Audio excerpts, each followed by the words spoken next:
apologize. That's a sign of weakness. Hindi ka magsusorry?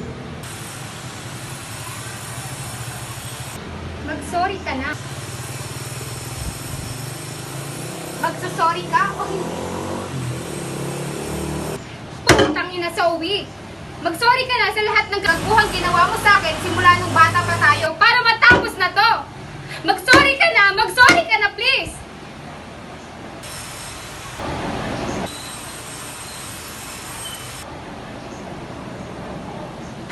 Sorry. I'm sorry.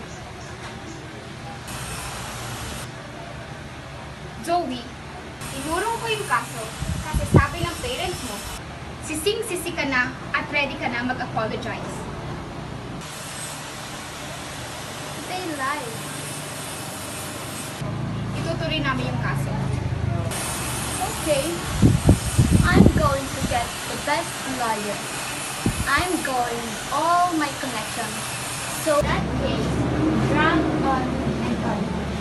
Hanggang sa wala na kayo pambayad sa akin. Yan ba ang gusto mo? Ang gusto ko lang, mag-sorry ka. Mag-sorry ka sa lahat ng kasalanan mo sa akin simula nung bata pa tayo. Yun lang. Hindi mo mabigay? Eh bakit? Sino ba nauna sa ating dalawa? Di ba ikaw, hinaya mo ako sa harap ng mga batchmate natin? Zoe, sino ba nabigay ng building para maging valedictorian? Ako ba? Reconciliation sin pala ang gusto mo. Well, I'm not going to give it to you. Hindi mo ba talaga ako naging kaibigan?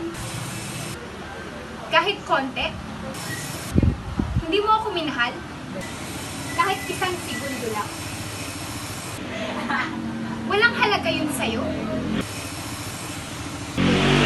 Kasi sa akin meron. Tao ka pa ba?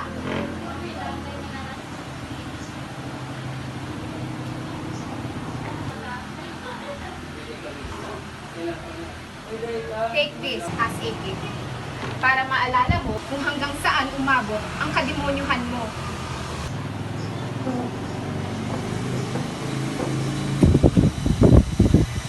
Ay, salamat umalis yung babae.